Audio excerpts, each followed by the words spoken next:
ఆషాఢ మాసం వచ్చిందంటే పట్నంలో బోనాల పండుగ చిన్నగా ఉండదు. తొలుత గోల్కొండ జగదాంబిక అమ్మవారికి ఫస్ట్ బోనం ఎక్కిస్తారు. అదైనాక ఇక పట్నం అంతా బోనాల హంగామా షురువైతుంది.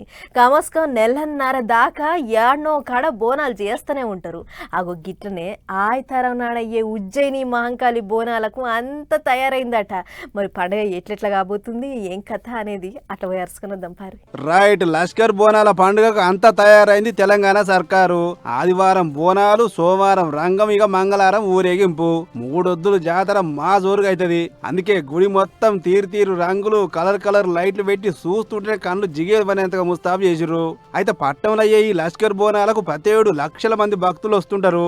అందుకే వచ్చే భక్తులకు ఎసుంటి తిప్పలు కావద్దని పార్కింగ్ జాగలు, నీళ్ల సవలతులు, క్యూ లైన్లు, పాయకాన్లు అన్ని బందోబస్తు చేసిర్రు.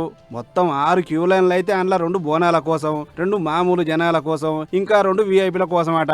అంతేకాదు గుడి చుట్టూ 2 కిలోమీటర్ల మందం ట్రాఫిక్ డైవర్షన్లు పెట్టిర్రు. జాతరకు బండ్లు వేసుకొని వచ్చే భక్తుల కోసం 14 సపరేట్ పార్కింగ్ జాగాలు ఉన్నాయి. ఇక బండ్లు లేని వాళ్ళకైతే ఆర్టీసీ తరఫుకేంచి స్పెషల్ బస్సులు గిన. ఇంకో ముచ్చట ఏంటంటే తెలంగాణ సాంస్కృతిక సారథి తరఫుకేంచి 175 మంది కళాకారులు మట్టికుండ బోనాన్ని తెచ్చి అమ్మవారికి అప్పచెప్తారట. నిమ్మల ముచ్చట ఏంటంటే మొన్న గోల్కొండ కాడ కొందరు చిల్లరగాలు మోపై పుక్కెట్ల పంచాయతీలు లేపినుండే కదా, అగో గసంటి ఆవార బ్యాచ్ ను లాగులు వలగొడటానికి పోలీసులు గిన గట్టిన రంగంలో దిగుతుర్రు. అడుగడుగున సీసీ కెమెరాలు పెట్టి ఎక్కడ ఏమైనా సుత వెంటనే తెలుసుకునేటట్లు ఉపాయం చేసిర్రు.